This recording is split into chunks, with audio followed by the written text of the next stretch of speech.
ladies and gentlemen, and welcome to Frantic Nerdcast, episode number 108. How are you, good sir? I am ready to go. It's been a rip snorter of a week in the nerd world, so let's rip into it. But before we start, you will notice we are missing our fellow Franticler Nerdcastian.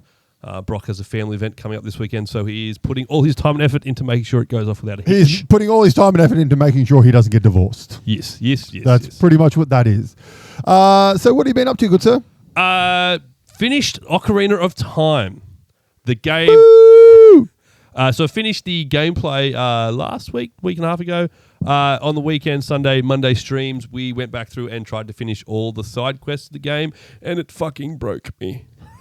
It broke me. Why did it break you? So I collected all the little things. So completed all the Magic Beans side quests. Was on my way to completing the heart pieces on Sunday. Then quickly realised that I was not going to be doing the Skulltulas because I still needed 50 of them, and I wasn't going through the whole game to try and find the ones I'd missed as I played through. There was too many dungeons, too many things. I was like, it's not going to be entertaining for anyone to watch. So I skipped that. Went through and got all the heart pieces. I barred, I think, 10 on Sunday night. So Monday was like, this will be a real quick stream. I know exactly the 10 I need to get. Got worked out a plan. That plan came to a crumbling halt when I had to go fishing. So first of all, I didn't hit start on the stream, so we missed the start of the stream. Second of all, the stream died several times throughout the stream. We didn't realise, so I was talking to no one. And then, yes, fishing was not fun. There's a reason I'd never fished before in the game because it was not enjoyable. They give you a lure. After you catch a honker, they give you a special lure to help you catch the big fish. Problem is, the game considers that cheating and won't let you cash in those fish. So I was not a fan. I spent maybe 90 minutes trying to catch 2 fish. Caught lots of baby fish, but they didn't count.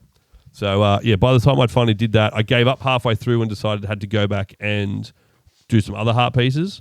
But the final heart piece cost me nearly 1,000 gold to buy because it was RNG of having to have the grave digger dig up the heart piece from a random patch of dirt. And a lot of times he just gave me $1 and it cost me $10 a try.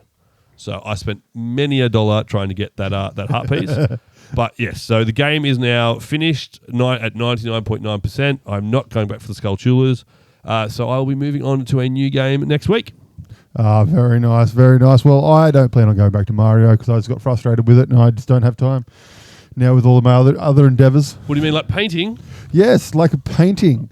For those of you who weren't paying attention last week's episode, like you should be listening to every episode we release, I have decided that I am going to paint all 151 of the OG Pokémon.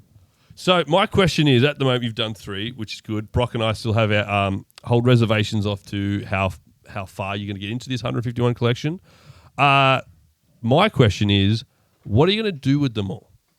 So, I don't know. Obviously, we're trying to start a business here and make some money eventually. So, would you be up for selling some of them? They would be a one-of-a-kind artwork. And AJ Stevens also original. illegal. It is too. Yeah, it's IP infringement. Giveaways. Yeah, possibly giveaways. Yeah. I mean, nothing will be happening until all the 151. I was thinking once I get it done of having art gallery thing, like an open night. Where we can get people to come and look at all my Pokemon paintings and have some booze, and we might do it, and we'll do a live episode or something at an art gallery. Obviously, you're going to have to get Brock and I to paint a Pokemon too, aren't you? You guys can do like the ones that aren't technically 151, but were in the original games, like Missing No and. That's easy. I'll just get a roller and just. You could both do a different Missing No. Yeah, I like that Yeah, idea. Because I'll paint a Pokeball. Well, that's just Voltorb or Electrode. I'll do an Ultra Ball or a Master Ball. Jeez. Yeah, true. But yeah, no, it's good. So we know what Pokemon will be the 151st to be painted. Sorry, Phil. But no, so some fan requests I know that's been coming in is Tangler is one. Yeah, Tangler's going to be that's going to be a bit of a bitch to paint that one just because there's going to be a lot of shading. A lot of overlapping and things. Tangler's one, Gyarados and the Magikarp are another. Magikarp I'm keen on painting. Magikarp. Muck. I've been Muck suggested. was a cool one. That'll be cool to see how you do the drip, like Muck and Grime with the dripping effects.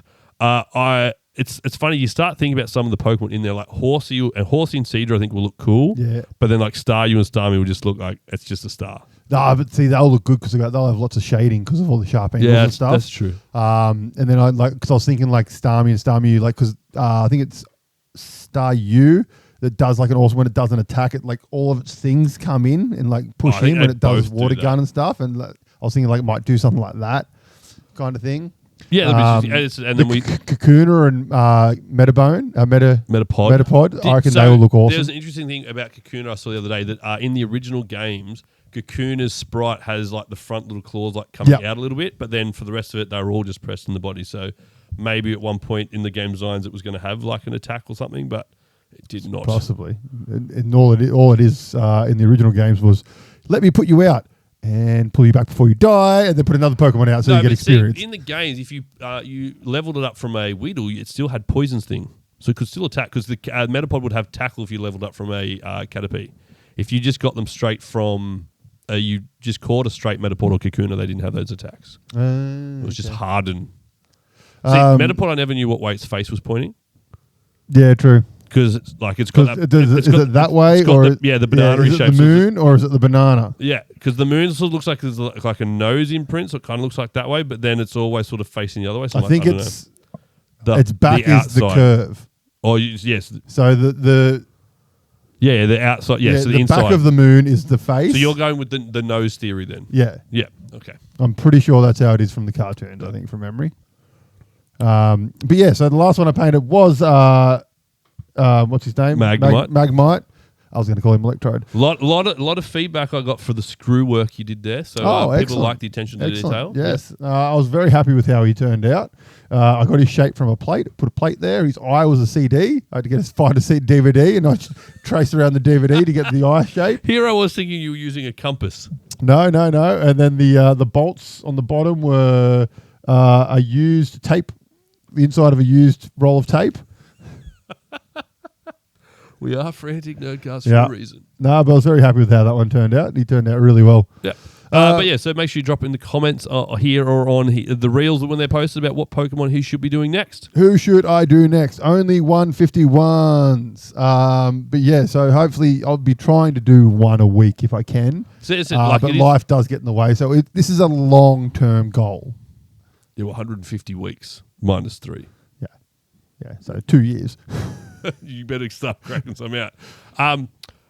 Also, if you haven't quite noticed, we have a lovely TV that we've just realised that we can make it more in focus for everyone. After 107 episodes, we have a clear TV for you guys at home. Yeah. So make sure you're checking out some of the fun thumbnails we have that we enjoy that you apparently missed out on. Like, for example, this one?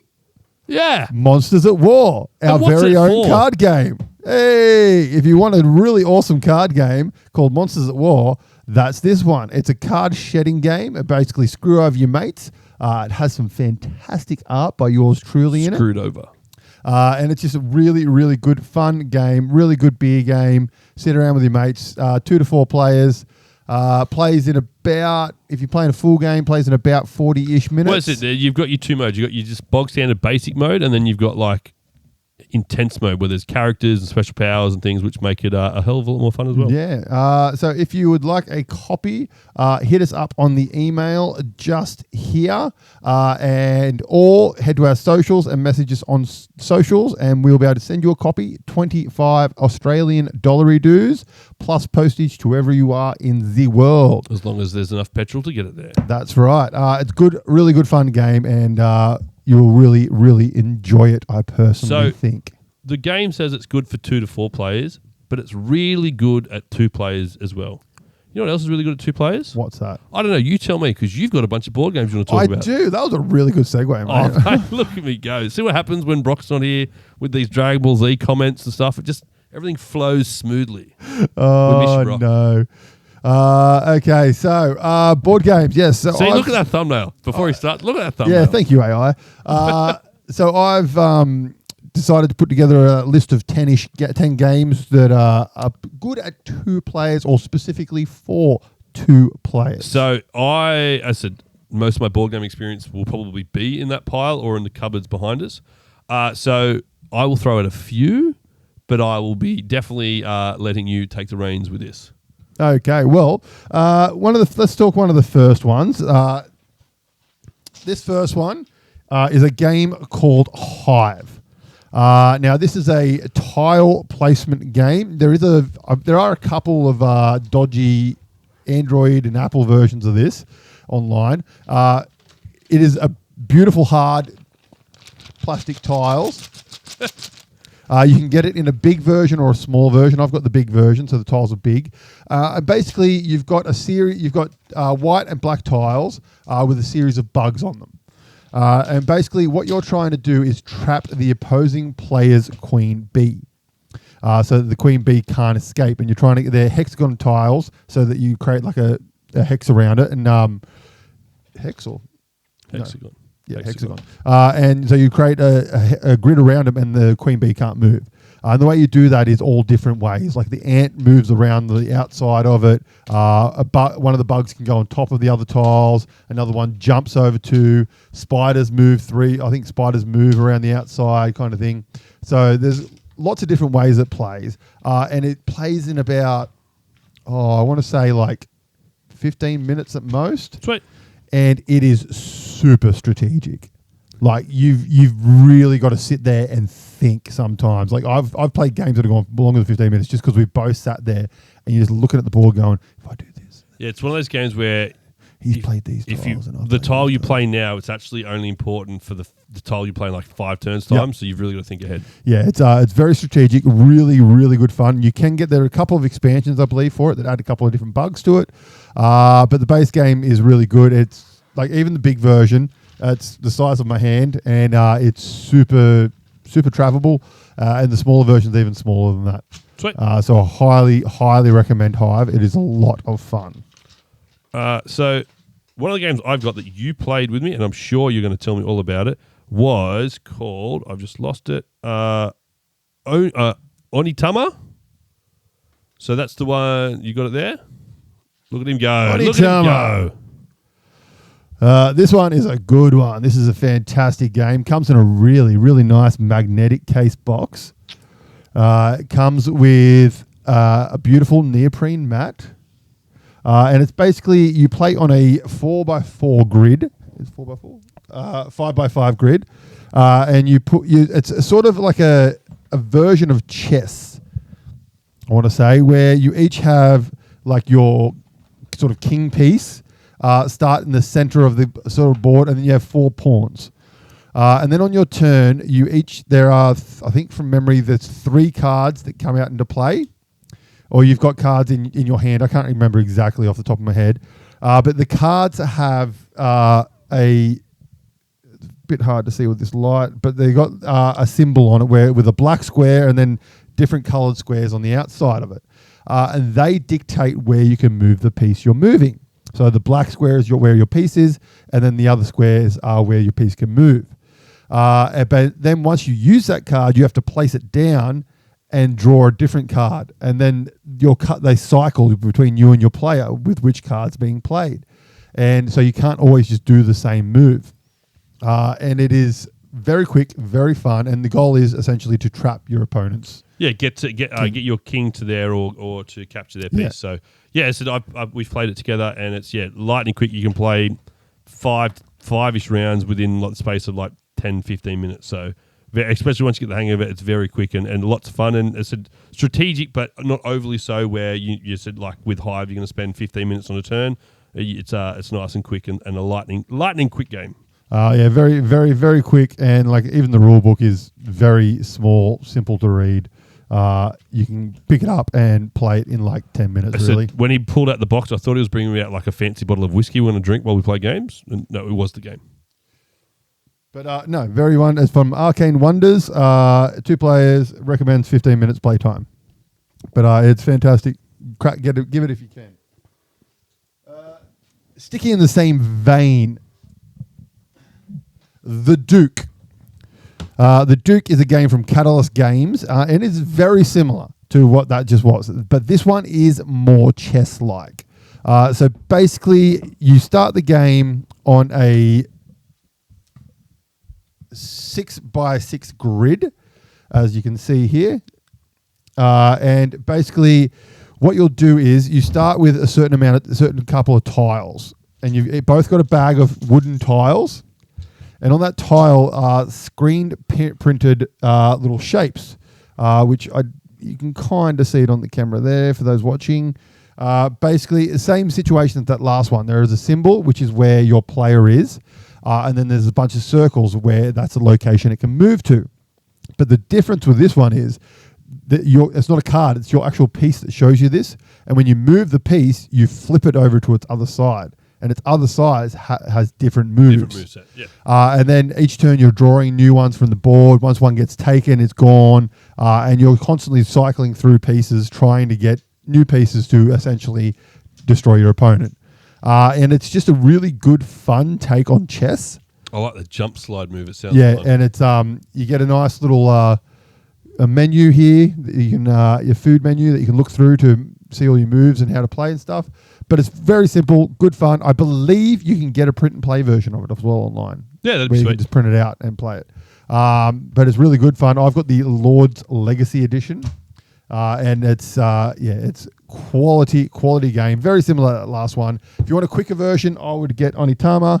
If you want a longer version, this one's 15 to 25 minutes. I would get the Duke. Very, very good games. Another one that you've probably got there, if not, and we've definitely talked about it before, but is Splendor Duel. Nice little quick game. So there's a lot of duel varieties of game, isn't there? There's a couple, yes. So Splendor is a very, very popular game where basically there will be there's 3 rows of cards, and you're trying to get jewels. You're trying to get gems. And then spend those gems to turn into jewels. And to buy those cards that require, and obviously... So some cards might require 1 blue, 1 green, 1 red, 1 black, blah, blah, blah. And then you're trying to collect the right amount of cards to win you victory points. So basically when you buy cards, they will grant you additional permanent gems. Now the difference with this one is it still has that same system where the cards are out, but all the tokens come out on this little board. I thought that was part of the main game. No. So they'll start in the middle and you spread them around. They come out randomly. At the start of your turn, you can take 3 as an action. You can take 3 off the board and put them in front of you. And basically, if that board's empty, you can nominate at the start of your turn to pull all the used ones out of a bag and put them back on here. But the other player gets a scroll. And that scroll at the start of your turn, you can spend to take a free gem off the board, which is very, very handy at times. And basically, in the 2-player mode, you are trying to be the first player to 20 points, the first player to 10 points of a particular color, or the first player to 10 crowns. In this one, some of the cards have crowns on them. I don't think we've ever got to 10 crowns. It's usually been I think I've won once that way. But it is very nice. Again, it comes in with quality quality plasticky chips and stuff, not crappy cardboard. It's very, very good quality. Beautiful insert inside the box. Highly, highly recommend this one. I didn't really know this was even coming out. I went to the game shop one afternoon after work. It was there. I was like, I require this in my life. And it is a beautiful 2-player adaptation of a fantastic multiplayer game that, like, the big game doesn't play well at 2 players. This is just freaking perfect. Well, I've never played the big game. I've only played Duel. So this one is from Space Cowboys, and you can pick it up in most game stores. It's been out for ages. Highly recommend it. Really, really good. Splendor Duel. Before we move on, while we're talking about the Duel one, did you know there is Codenames Duet? Yeah, it's not fun. It's not as fun? Yeah, it's not a great. Because Codenames is definitely one we often play with in party mode when there's lots of people around, and because it's always fun to watch people suffer. Yeah, no, it's not a super enjoyable version in my opinion. Okay, I think it's good with group, but it doesn't, in my opinion, doesn't really translate super well to 2-player. Yep. The next one, we're staying on the Duel front. 7 Wonders Duel. Oh, did we play the Duel or did we play the big version? So I don't think you've ever played the big version. So 7 Wonders normal version is minimum 3 players. So it's one of those, like, the 3-player count is always one of those counts where sometimes it's hard to get that many players. But basically, in Seven Wonders, what you're trying to do is you build like it's a tableau builder, so basically you are taking resources and building a tableau like bricks, mortar, blah, blah, blah. And then you are they grant you more cards to buy cards in future rows. And the way this works is it works in errors. So the first error comes all your cheaper stuff, and then your second age is the better things, and the third age is even better things. And Stone Age, Bronze Age, Iron Age. Yeah, and so basically you're trying to construct buildings, obtain coins, and then construct wonders. And the wonders are like a lot of the times, like one in the rule book here, the Colossus. You need 3 bricks and one bottle to be able to build it. I thoroughly enjoyed this game. I had no real idea how to win when we started playing, and I was just building the most random stuff. There are 3 ways to win this game as well, which a lot of these multiplayer versions have. So it has a military way. So there is a military track that sits at the top. That's how you beat me. And basically, anytime you play a military card, you move your military token along this track towards it. And if it ever gets to the end, you win via military. Then there is the scientific win, where if you get 7, I think, if you get 7 different scientific symbols, you win. That's how I was trying to win, and it just completely ignored military as you were just charging down the board. And then the other way is end of game. So civilian victory, it's whoever has the most points at the end of the game. The wins, and the game ends after the third age. And it's one of those ones, it's beautiful in the way that it works of if you want to buy a card and you can't afford it, and you don't have the resources for it, you have to pay for the resources you don't have, and you have to give that money to your opponent. And so your opponent gets money, so so you're like trading back and forth. But the 3 different ways to win in this one are brilliant, because like Zach said, you go, okay, I'm going to focus on science. I'm going to win via science. And then you sort of just zone out the other win conditions, and you don't realize that your opponent, they're about to win in war, or they're about to win by points. And at the start, they're sort of together, but as the game goes on, like you are very much, if you're going military, you need to buy the military-based cards. They don't overlap anymore. So it's like you've got to make that conscious effort to track your progress, but also your opponent's progress. Yeah, and you can screw over your opponents very easily in this game. It's very good. Now, there are 2 expansions for this one as well. I've got one, which is Pantheons, which adds like gods and stuff to it. It adds some good stuff to it, but the original game is just fantastic on its own. I think we've definitely played the base. I don't know if I think we might have played the and there's the other expansion I don't have. It's a boat one from memory. But it's fantastic. But they have also released a Lord of the Rings version of this, which Brendan brought around and we played one day. I personally much prefer this version over the Lord of the Rings one. The Lord of the Rings one, basically you're trying to move along the Fellowship along the path to Mordor kind of thing, and it wasn't as enjoyable in my opinion.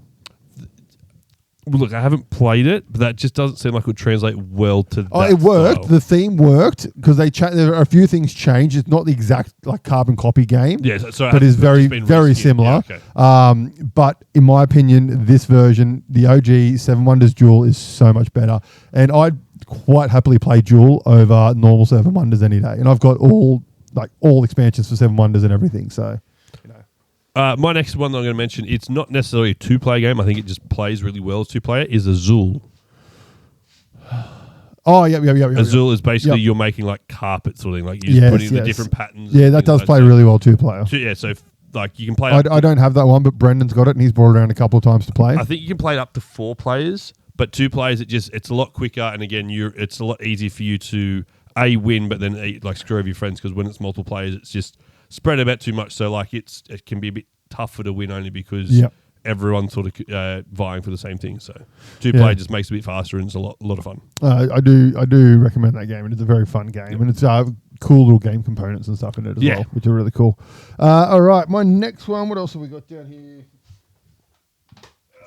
All right, we've got Long Live the Queen. I don't have the actual box for this one because I got rid of it because I was just taking up space. Is that the one we played the other night? Yeah, it is. Yeah, so this is fun. This is a sensational, quick little 2-player game. So this is a Japanese game that's been converted into English. This version is done by Ludi Creations. And basically what happens is you have a row of 1, 2, 3, 4, 5, 6, 7, 8, 9, 10, 11 tiles. So you and your opponent both have a row of 11 tiles. 2 to 12, yeah. And then there's a little thing in the middle that has numbers 2 to 12 on it. And your princess always starts at the number 7 slot face up. The rest of the tiles you put face down in one of the number slots. And basically at the start of your turn, you pick up some dice, you roll the dice and add the number together. Whichever number happens, that tile will flip over and activate. But each tile has an activation number. So the lower the number, I think it is, activates first, and then the higher number activates first. And basically the goal is you're trying to flip over the opponent's princess. Once they go face down, they lose instantly. And then you've got characters like, what do you got? The sniper. So you got the sniper that shoots to the opposite. So if they're in position 5, it shoots position 9, your opponent's side, etc. The assassin directly across from it flips over. You've got like the guard who will protect the 2 next to it. Then you can start. There's one that allows you to swap places, and then you're like an apprentice, which they kind of start off the board and they can swap in and stuff like that. So this was definitely a game where you need to play it once and then you pick it up straight away. Some of the things I was like, I don't quite get what this means. Like, okay, yep, cool, and you play it once. You go, I get exactly what I have to do now. Let's play again. Yep. And again, it's really, really quick. And it's one of those ones where you can sit there and play like. I think I played this with, I can't remember what it was, one of my mates. I played it for like 2 hours straight. And I think we played probably like 15 games of it in a row. It's so easy to play and it's super addictive at how easy it is to play. So I would highly recommend it. I think there are a couple of different themed versions of it. I'm not sure. But I just know I got this one from Kickstarter, I think. But yeah, grab it if you can. Highly recommend it. Really, really good fun. Really, the only one I've got left against to mention tonight is Love Letter. I know it's a game that's sort of built. It goes okay on 2-player. Yeah, it's a game built for probably at least 3, I would say, but 2-player it does work really well at going pretty quick, and just sort of means the Batman card in the Batman version obviously becomes a lot stronger because you can. Batman version is my personal favorite of Love Letter, in my opinion. I think it's great. The original's good. The deluxe version adds another lot of powers and stuff. But Batman version, that hits the sweet spot for me. It's just a game where I think for some non-gamers, just being it called Love Letter sort of throws people off the game. But yeah, it's such a fun game. And it literally is a little... 9 cards, some wooden tokens, and it comes in a nice little baggie. Yeah, a little felt baggie. It's so nice. Beautiful. Not more than 9 cards, but yeah, you know what I mean. I thought 9 cards was underestimated. My next one. If you are a fan of Catan, which most people who enjoy board games are Is this also what kicked off this segment for you? No, it's not. Okay. So this one is Rivals of Catan. So this is the 2-player card game version of Catan. Now, this one is a bit deeper to play. Like, the rules are a bit more sort of convoluted, and like you got to sit there and read through them a couple of times. And Catan rules are famously horribly written in all versions of it. This one is fantastic. Once you figure out how to play it, like you go through and you play once and you're like, oh, I understand now. And then you play it again. It is so much fun. It's about 45 to 60 minutes to play. And it is Catan in card game version. Like it is like you play it, and you're like, this is Catan. I've heard you talk about it before. I've never actually seen it in person. And it's kind of like there's dice rolls involved and stuff like that. And the dice, you have your 6 resource types, and each resource has a different number on it. And at the start of your turn, you roll the dice, and that produces however many it produces, and you sort of rotate your cards, and that kind of tells you how many resources of each type you have. And then you're sort of building cards in between different locations and stuff like that. And that kind of builds your roads and your buildings and cities and all that kind of stuff.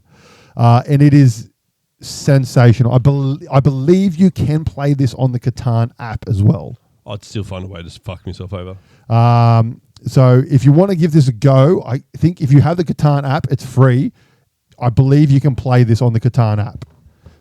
So give it a crack if you want. But I highly recommend the physical version. It's a lot of fun. I believe there are expansions as well.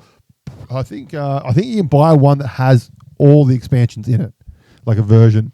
I think I bought this before the expansions came out. But yeah, it's from Catan Studios, Rivals of Catan, 2-player the card game. Really, really good fun. Highly, highly recommend it. And we've got 3 more to go. Woo! Here's a little quick one. I got this one for free. Oh, no, it was like $10 when I got one of the Tantacoro deck builder games from Japanime Games. And this is Doki Doki Beach Volleyball. So this is a Japanese game converted to English by Japanime Games. They do all the Tantacoro games, which are deck builders based around maids. Very fun game. Is that Dynamite Nurses? Dynamite Nurses from Japanime. There's another one down here that is also Japanime. Caveat with this one, it does have anime girlies on it, which does turn a lot of people off from these games. But this is a really good, it's basically volleyball, the card game. Excellent. You each have a deck. It has 2 characters in your deck. You shuffle it up and you're playing cards to try and bounce the ball over to the opponent and bounce it back. That's all it is. And it's about 15 to 20 minutes to play. And it's a fun little game that you play a couple of times. You're like, that was a good filler. It reminds me of the NFL tactics game. Oh, yeah. Score tactics? Yeah, something like that, where literally it's just you play the card. That's the set play you're going to play. You've got to play a defensive play, and whoever gets the better play wins, and you progress down the field and score. Yeah, so, it's basically that. It's just good fun. Nice, really nice art. If you'd like manga Japanese art, girly styles.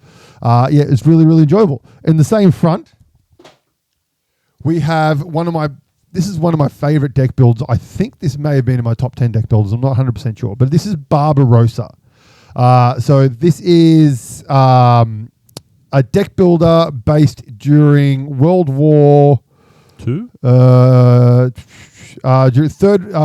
You'll lead a fictitious Third Reich army against as you attempt to penetrate deep into Russia.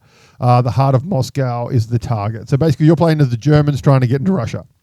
Of course you are. It is a fantastic deck builder where you're trying to take locations and you're hiring soldiers to do things, and it's awesome. It's a very typical Japanese style deck builder along the lines of, obviously, like I said, Tantacoro, and all those kinds of ones where the cards are permanently out and you're buying from the piles out. There's no shuffled middle deck and all that kind of stuff. And it is really, really good fun. This one, I believe there was a sequel to it as well. And this one you can also get in non-anime version where it has historic photos instead of anime girls. Now, I do warn, some of the cards in this one, the art, you're like, really, leaves very little to be desired. Really, guys, especially Hitler is, that's all I need to say. But it is a fantastically fun game. Really good deck builder. Highly recommend it. If you don't like the girly thing, you can get the physical, the real photo version of it. But yeah, really, really good fun game. Barbarossa. Another game I just thought of that we've played before is Ascension Tactics. Yes. So Ascension Tactics is the miniature version of a normal Ascension deck builder, where it's the same game with the deck building and all that kind of stuff, but you have miniatures in the middle and you're trying to take over goals and stuff. And I fucking love it. And you can go against the Pugmas. Yep. That's in the new one. Giant mutating pugs. But yeah, I always like it. I just go the biggest, scariest looking demon one and just go, come at me. It's really good fun. There's 2 versions of it. Really, really do recommend it. And you can get it without the miniatures, where you just play with cardboard tokens instead of the miniatures. Just the miniatures. But it's good, and it plays up to 4 players. And it's good fun 2-player, but I do prefer it with more players. Yeah, I've only ever played it too. Yeah. And my last one that I'm going to do, and there are many, many different versions of this, and that is Star Realms. This is the Rise of the Empire one, which is the legacy version where you put stickers on your cards and stuff like that. It has envelopes and all that fun stuff in it. But the normal one comes in like a little box about that yay big, and it is you can play it with more players, but it was designed as a 2-player deck builder. It was designed by an ex-Magic the Gathering pro, and it's fucking awesome. So basically, you start with 50 life points. You are buying bases and ships from the middle row. And on your turn, you play cards, and you're trying to attack your opponent to reduce their health, whilst also buying new cards. Is there a deck builder based on this? Have we played the deck builder version? That's what it is. This is a deck builder as well. Not the legacy version. This is just a legacy version of the deck builder. Right. But like yeah, I have so many versions of this. And it also comes in one called Hero Realms, which is the same thing but fantasy setting instead of sci-fi setting. Content idea, should we be getting a legacy game and actually playing through that? We definitely could, yes, indeed. There are many of them. We've got Legacy Betrayal on the House on the Haunted Hill. There's Legacy Pandemics. There's 3 of those. I've got one of them, which I'm about halfway through, I think. I've got Legacy Risk up there, which I've never played. Ooh. Yeah, that's unopened. I got it for like $10 from one of the game because we shops. talked about legacy games last week in terms of like creating sort of a legacy game similar, like that sort of Pokemon, Digimon sort of style where you get that character and you want to level him up throughout as it goes and have that sort of win-loss feeling. Because a lot of the board games are, I lose his character, it doesn't matter. Where that legacy style, I think, can add that extra detail to it. But the problem is, obviously, it's hard to make it replayable after that, some of them. So, Risk Legacy was the first one. There you go. So, Pandemic is a very popular one. Seafall was very popular, but it was a very bad game. And I think I picked up my copy of it for like $20, and I sort of could never get anyone to play it with me. Because legacy games, they're a commitment. You basically have to have the same players for the whole thing, and it's like 15 or 16 games a lot of the times. So it sort of died. Gloomhaven is massive. It's a legacy game technically as well. Is that not a TV show? No. So I have Gloomhaven. It's essentially a dungeon crawler, but legacy version of it. Android Netrunner has a legacy version. Yep. A legacy component. Pandemic Charterstone is a fantastic legacy game. I've unfortunately finished my version of it, so I've got a complete game of it. This is the problem of it. But there is a digital version of Charterstone that we could potentially play. Ultimate Werewolf Legacy, Betrayal Legacy is pretty good. I've seen the Smosh guys of Smosh Games have played the Betrayal Legacy a few times.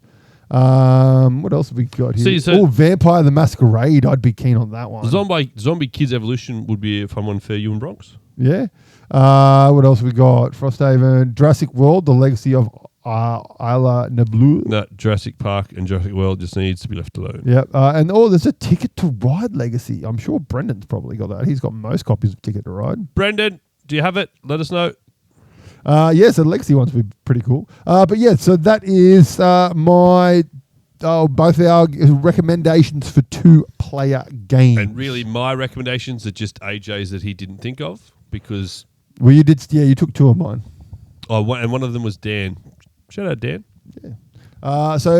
There are lots and lots of 2-player games out there for most people. If you really want to dig into it, you can find lots. It's also, as we mentioned, a few of them, finding that 4-player based game that works well in 2-player, because sometimes a lot of 2-player games they're fewer and far between compared to like more larger ones, but finding the ones that work well in 2-player works well. Yeah, and it's good that there are some games out there like the dual games that are 2-player versions of bigger games. Yeah. Because a lot of those times, those bigger games, they're fantastic, but they just don't play well at 2 players. You really need those 4 players, and thankfully, some of those games do exist. Like there's been a number of times where Brendan's come around and he's brought games around. We've put it on the table, we've played it, and we've finished the game. And went, that was good, but it really would have been really good if there was 4 players. The game we played with the buildings where you build at different heights. Sky Tower or something. Yeah, Sky. Yeah, something. That's a game that works better, I feel, with more players. Yeah, well, me and Brendan played that with 2 players, and that was one of those ones where it was like, oh, that'd be better with more players. And then me, you, and Brock played it, and it was better with 3 players. There's lots of cool games, and it's always fun coming around and dabbling in your collection.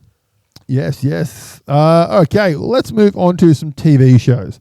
Now, this week just been, I pretty much starting at the time of recording last week's episode, I was starting to get sick. And by Sunday, I was fucking bedridden.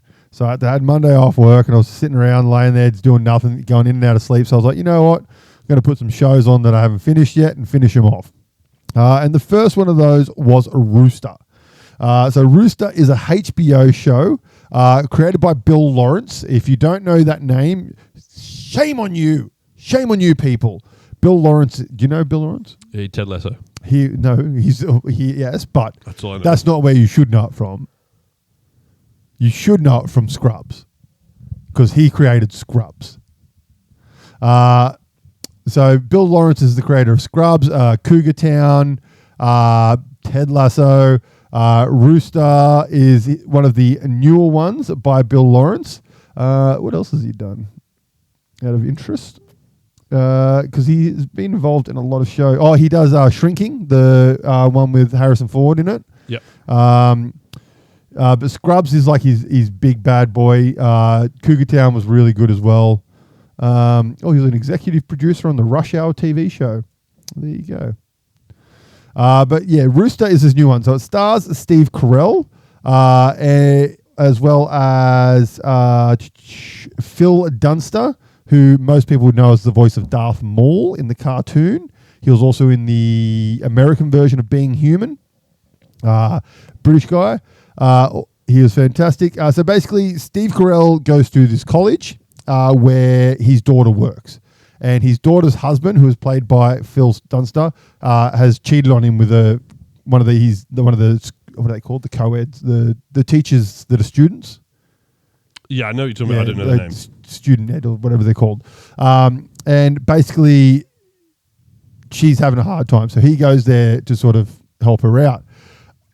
Whilst he's there visiting her, the daughter accidentally burns down her ex-husband's or her husband's house.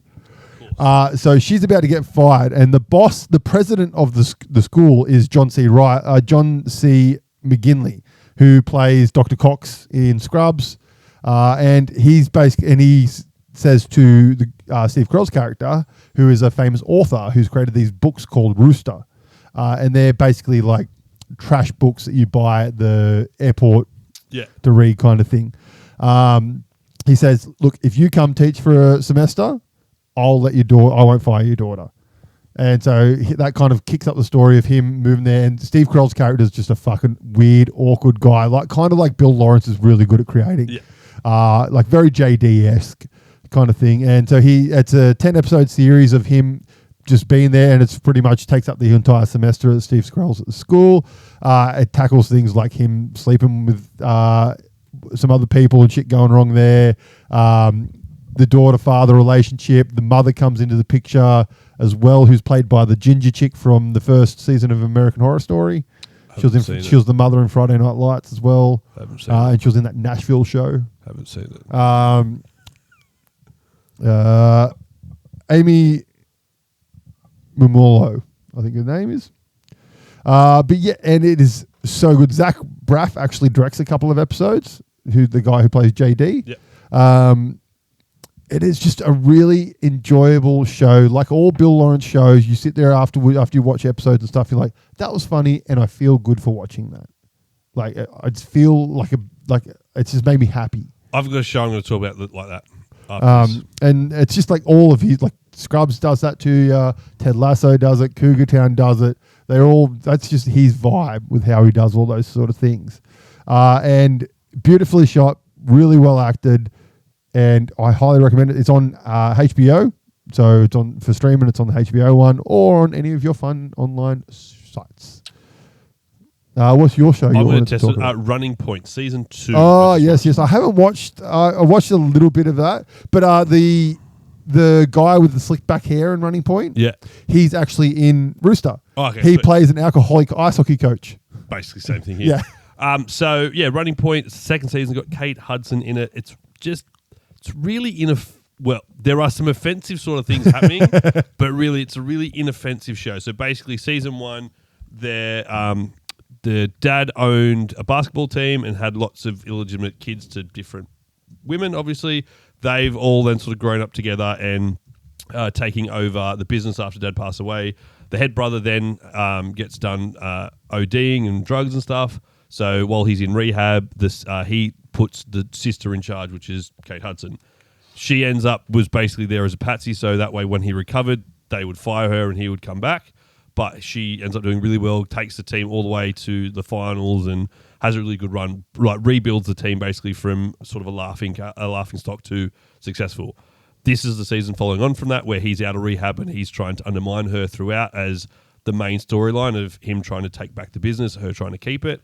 But then every episode just has that little one-off sort of storylines of like, this is like the drama between the main the star players having this sort of drama and the rookies having a drama in this season. So there's little things happening throughout each episode, but it's just a really inoffensive. It's easy to watch. Like I watched they're 30, 35-minute episodes, so they're just short, sharp, to the point, and it's just really good. Like it's nothing in there is amazing. It's not like, oh my God, this is must see, but it's like a solid 7.5 TV show to go and watch and just enjoy.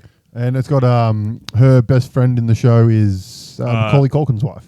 Yes. Yeah. No, it's not Macaulay Culkin. Yeah. Oh, it's Macaulay. I thought it was the brother. No, Macaulay Culkin's wife. Right. No, the other brother, the other one's wife. I don't think she's an actor. Brenda Song is the name. Yeah, I don't think she's an actor. The other one's wife. But that's it is Macaulay. You are right. And then the other show that I would like to talk about is Young Sherlock. Now, Young Sherlock is a show that I just wasn't really that keen on watching. It took me a while to get into it. Was Brock hyping this up? I think he might have. I feel like someone was. A lot of people have talked to me about it, and I was just like, I just didn't really want to. But I like Guy Ritchie, and this is a Guy Ritchie sort of creation. And I was like, all right, I'll give it a shot. And so I chucked it on. I pretty much watched the whole season in one day while I was sick. Really enjoyable. Really, really enjoyable. It's more the modern day Sherlock, like Cumberbatch Sherlock. It has more of that vibe than the movie Sherlock's. As looking at like just the thumbnail that we've got up there, like he looks very sort of not Benedict Cumberbatchy. Like he looks a bit sort of cocky and that sort of young bravado. It is obviously Sherlock is young, so basically it starts with Sherlock's brother getting him out of jail. So basically, Mycroft gets Sherlock out of jail. Sherlock is in jail for learning how to pickpocket, and he was pickpocketing and then giving the wallets back, and he just wanted to learn the skill. So he gets him into jail and says, "Okay, I've got to go to Oxford, so I'm going to take you to Oxford with me." And he's like, "Oh, okay, yeah, cool." And when they get there, he thinks he's going to enroll in Oxford, but he's actually there to be like a porter. So while he's there, but he's just really good at it. But while he's there, he's also learning heaps of stuff, and he gets to know the teachers, and he's like very smart and solves math equations for people. And while he's there, he meets another student, and that student's Moriarty. Right. And so Sherlock and Moriarty become friends. And whilst they're there is a princess from China that has come over, and her scroll, which is an original Art of War scroll, is stolen. And because that's what you bring on a. Oh, that's what she's there for, like to bring things over and stuff. So that kind of leads Sherlock into an investigation, and like that all happens in the first episode, and then it's kind of one thing leads to another thing, leads to another thing, leads to another thing, leads to another thing, and like gets right down the fucking rabbit hole of this one big case that all connects in some way, and it was really good. See, I like shows like that. Like I said, Running Point sort of did it to a point, and we've talked about it before with like some of the older shows that have that longer episode count is have like an overarching storyline that you're following, but have like your monsters of the week, that little problem of the week to solve, because it just helps things flow and develop. This one, yeah, it is very much, it is kind of case of the week kind of thing, but case A, you can't get to case B without case A. Yeah. So it is an ongoing storyline, but they are sort of individual little cases that lead to the next case, leads to the next case. So without watching, I'm assuming like, there's really like a little Easter egg that this case solved, which helps solve this one. Well, like one case is, like the cases aren't ever really solved, because as soon as they solve it, it creates the new case.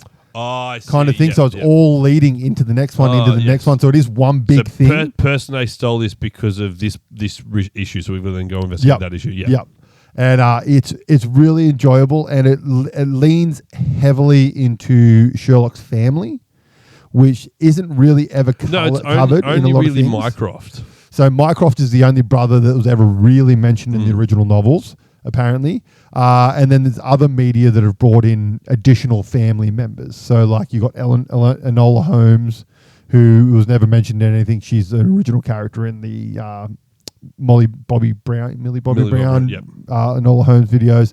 And then I believe his sister's been in, there's been other sisters in additional media. I think the Elementary had a sister. I think they might have had another brother.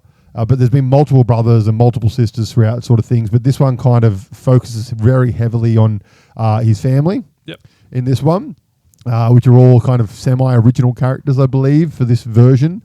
And it's really, really good. Like there's no Watson in this because Watson doesn't come into the story until later on, obviously. It'll upset people, but it makes sense. Oh, he's not needed because essentially Moriarty is the Watson in this one. Yeah. But it's a Watson that's as smart as Sherlock kind of thing. So essentially Moriarty is the same as Sherlock. Like they're just as good as each other. They're and that's just what on makes different sides of that's what makes them good, kind of like good to be opponents, sort of thing. And you kind of, as you're watching through this, you do see that kind of start to happen. There is one reveal in this at the end that you're like, could have told you that was happening from episode 2.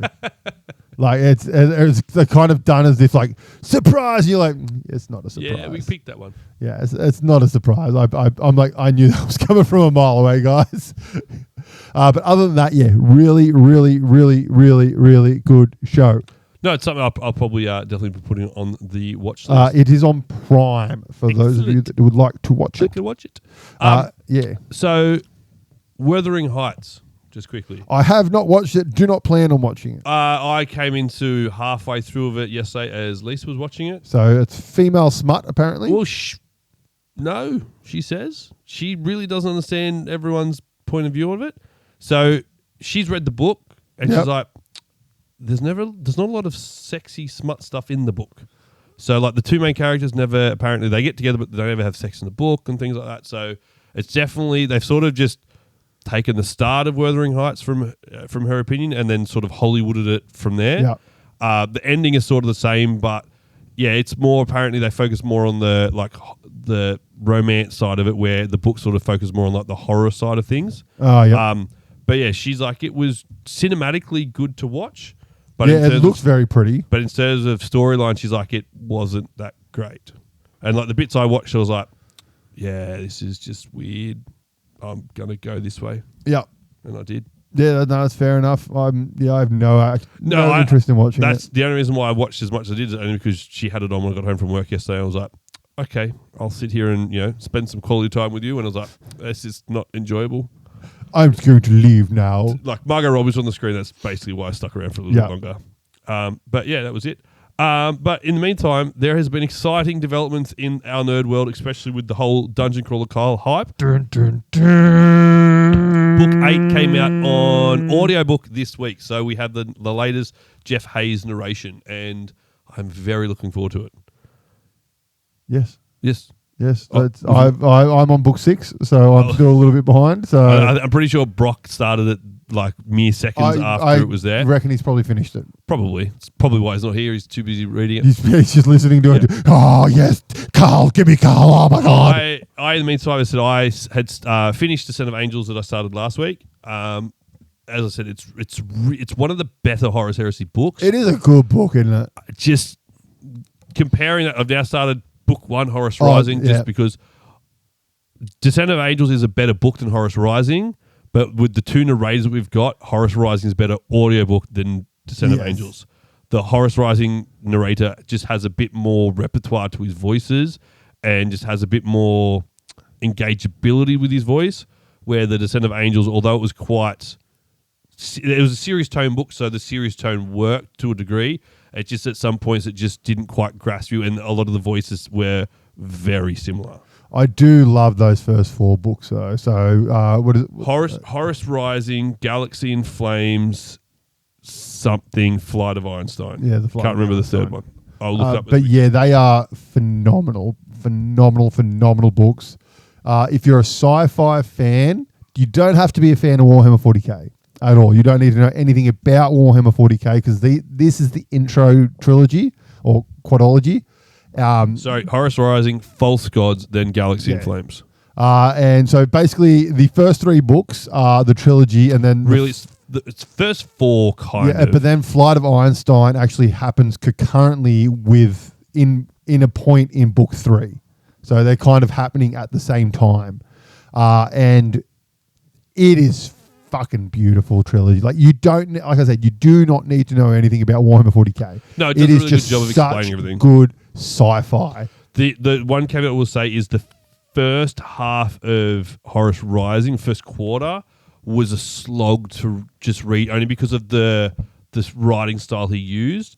Is that Dan Abnett? Dan Abnett, but then it's almost like halfway through the book, like he just switches. I really like all the Dan Abnett books. Oh, he's a fantastic it's just this one. I just thought the first quarter, the first half, it was very tough to read that writing style he used. Yeah, and then it's at halfway through the book, it's like he flicks a switch and changes it, and it's like it's just we're off to the races, and it just flows so well, so easy to read, and you just sort of definitely just. You can inhale those books because they're quite good. And then there are it is obviously a series. There's a stupid amount of books in the series. And they're like prequels, sequels. It's one of those things where you can really choose your own adventure and how you read the books. Yeah. Like the Descent of Angels, it's really got nothing to do with the prequel, like the original 3 books of the series. And that was like book 8 or book 9. Because for those of you who don't know, essentially there are, I think we've talked about this before, but basically there are 18 Primarch, or there's 20, but they don't talk about the other 2.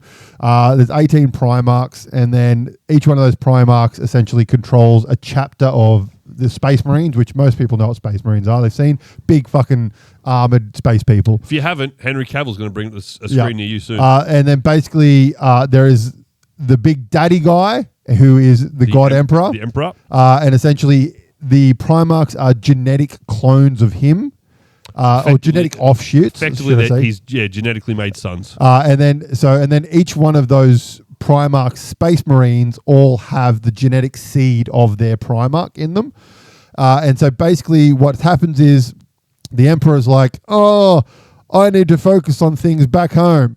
Horus, you're my favorite son. You can lead the taking over of the universe and getting the human colonies back. So he becomes the War Master, and then whilst all that's happening, you learn later in another book, like book 16 or 18 or something, called The First Heretic, that one of the chapters, one of the Primarchs, has been corrupted by chaos, which is this evil thing floating in this warp in space that's essentially the bad energy in the world has gone here and created this evil thing, and that's created a gods essentially, and it's corrupted one of the Primarchs, and he gets into Horus's ear and it's like, yo, daddy's a dick and the other Primarchs are dicks, we should kill them all. And Horus is like, no, and then things happen and he's like, yes.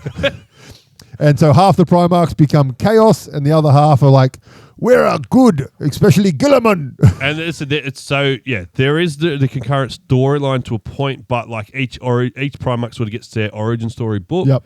Some of them are fantastic. Some of them are a bit. Some of them are not fantastic. There are one of the best ones I actually thought, which is not a Primarch book, was Nemesis.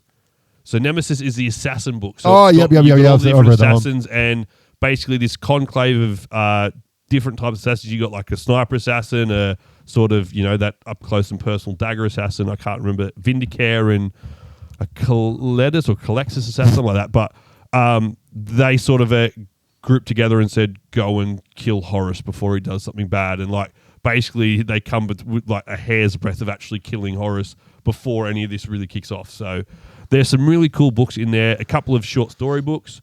But yeah, like it's pick your own adventure basically. Yep. If you've got any interest in Space Marines and Warhammer 40k, choose the race or sort of Primarch and chapter that you like.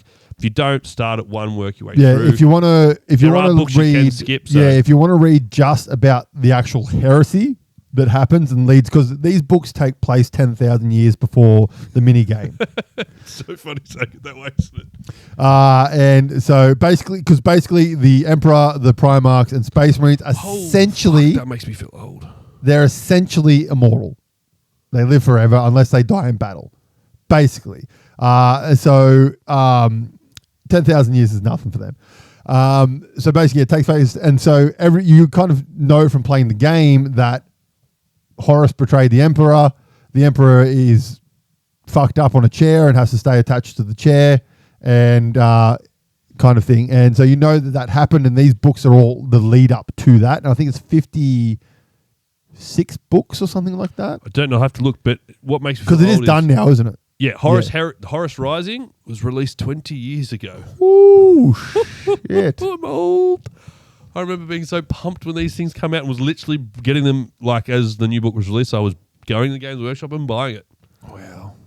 I think I have, like, the first 20-something in book form. Yeah, I've got a lot of them in hardcover in there. Yeah. But, yeah, definitely, like, they are good reads, as I said, and then... Yeah, and you can go online and say, hey, which books do I have to read for the heresy? And it'll tell you book 1, 2, 3, 4, 15, 18, 32, and you can just skip a whole The Outcast Dead, don't read it.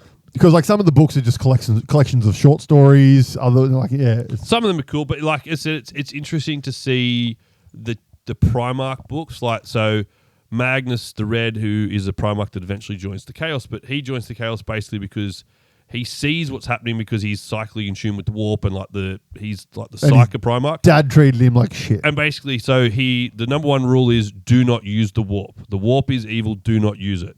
And so once he figures out what's going on, he's like, I can't get to Terra to warn the Emperor before Horus does this thing. So I'll use the warp because this is an emergency. I will use it. And the Emperor's like, fuck you, you broke the rule. And he sends another legion to go and kill them. Which is a good... That's a good book. That's a good book. See, and the Space Wolf first book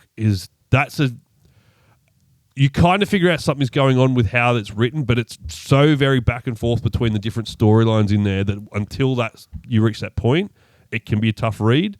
But then the second book where it's them against Prospero Burns, yeah. Fuck, that's... Whoa. And then that leads into the Ahriman books.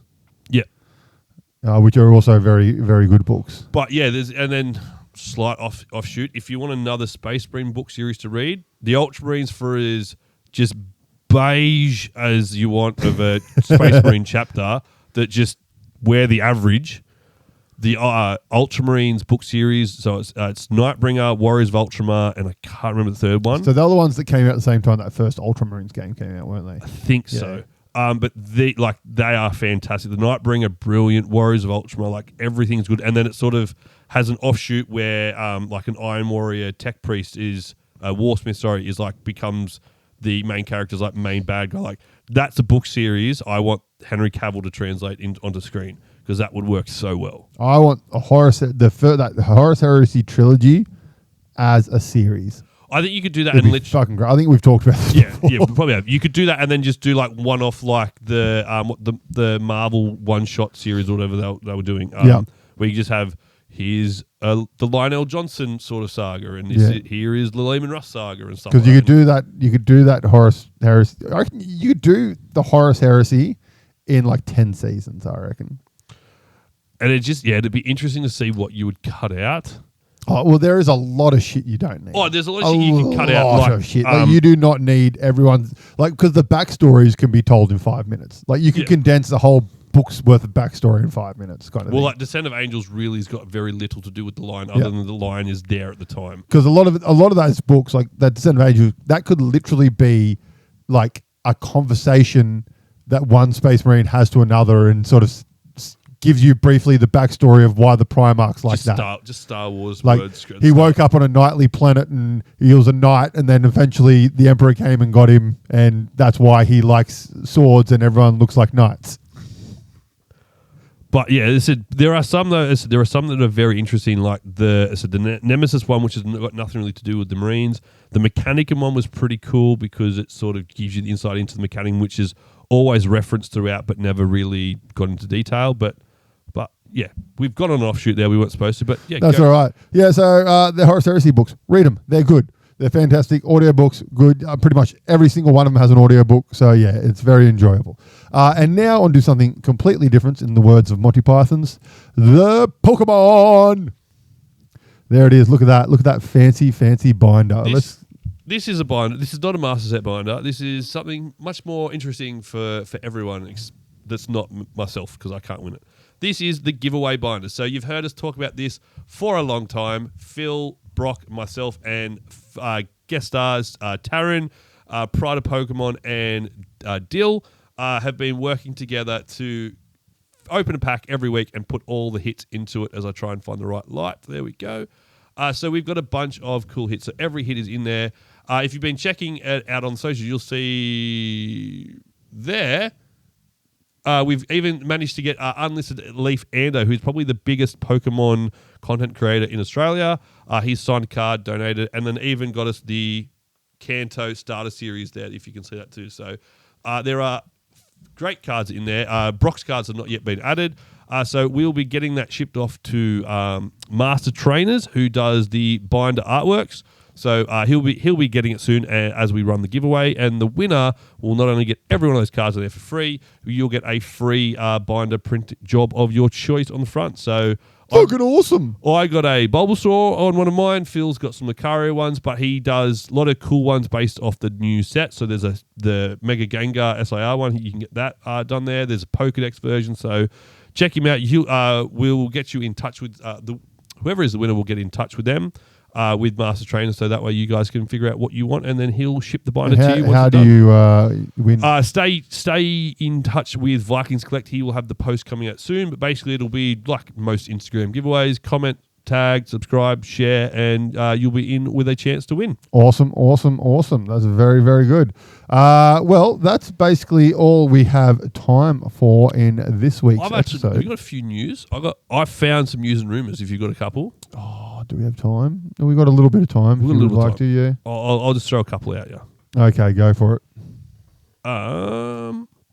So first of all is controversy in the Pokemon community with Kmart at the moment. Oh no! So Kmart was botted. So this morning, the Series 2 of the first part in illustration, so like the Kanto series we just saw in there, went online, and literally within seconds they were sold out to bots.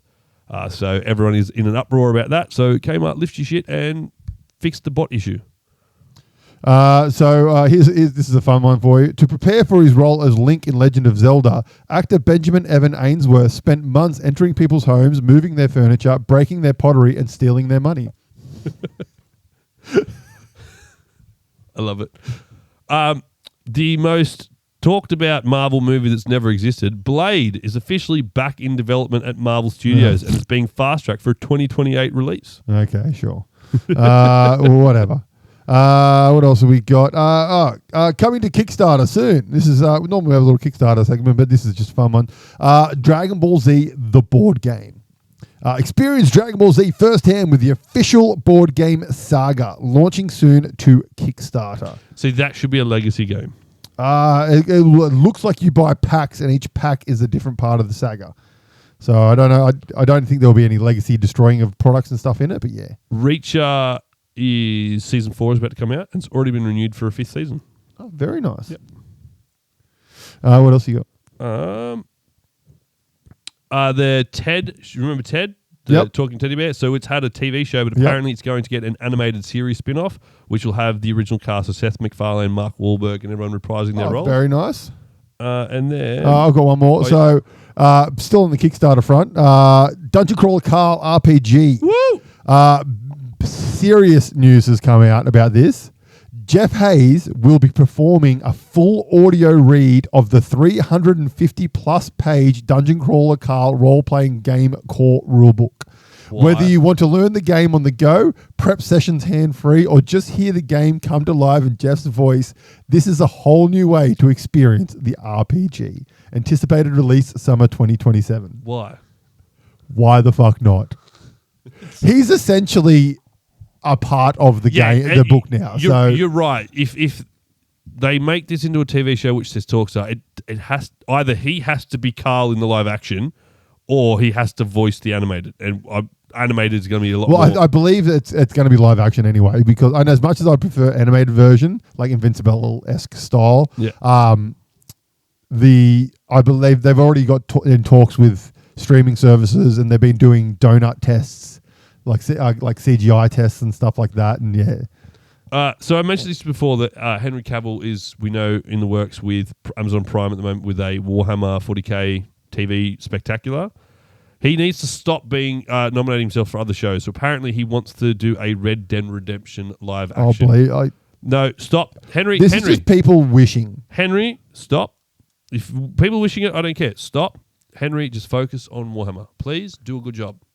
My only request. So the American Heart Association released an ad on their Facebook, and it said, getting a cholesterol check screening is a lot less complicated than memorizing all of Scorpion's finishes. Just call your doctor and ask for a simple blood test. If you played Mortal Kombat on your Super Nintendo, get over here and get your cholesterol checked. Do it. Serious. Save your life. Devil May Cry Season 2's come out on Wednesday at the time of recording. And then it's come out, has it? It's out, oh, it's out shit. at the moment. Oh, my God. And then Season 3 apparently has already been greenlit by Netflix. So Fuck girl. excellent. And then let's go with one more. This will be up your alley. So apparently fans are rallying behind Pedro Pascal to play Eddie Guerrero in the viral biopic. Yes. I could see that. Yes.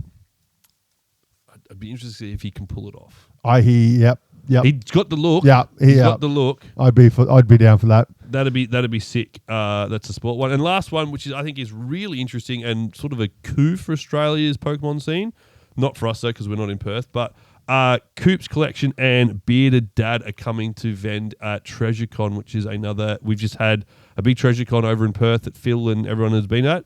So there's another one coming in December, and yeah, Beard Dad and Coop's Collection, which if you've seen them on Instagram, they do a lot of the sort of wholesome ones where they do a lot of the kids come up and they donate, or they've got people donate on the live stream. They live stuff, stream and stuff like that. So they do a lot of cool stuff, very family friendly, and it's sort of a big thing for Australia. Like us, we're family friendly. Yeah, we are. Yeah, we're just not we're just we not are vending. fucking family, fucking friendly. Yep. That's it. All right, that's it for this week, guys. Just remember, we have our game Monsters at War. If you would like to get a copy, hit us up on this email or on our socials, and you can get a copy. 25 Australian dollary dues. Keep harassing AJ to paint, please. We don't want him to give up. Yep. So put down in the comments, who do you want me to paint next from the original 151? Lastly, I was going to say, make sure you're following our socials, because I am next week I'll be reaching 350 episodes of Ripping Packs, and then obviously 15 days later, 365 days of Ripping Packs, one whole year. Damn, son. I have a very special pack ready to open for 365. Have you tallied how much you've spent in 365 No, days? I do not want to put myself into depression. I've definitely curtailed over the last month, though. Good. Yeah. All right. So make sure you like, share, subscribe, hit the socials, like all those things, and we'd highly appreciate it. And until then, we'll see you next week, guys. Bye. Steve Frantic. Hey, guys. Thanks for listening to Frantic Nerdcast. You can find all our latest news and information on Facebook or at franticnerdcast.com. You can find us on Instagram at Frantic Nerdcast. Find AJ at Weird Art by AJ. Find Zach at Frantic Kaz and myself at Frantic Brock. Please make sure to head over to our YouTube channel and subscribe for more YouTube-only content like Sequelize It and Plays Games.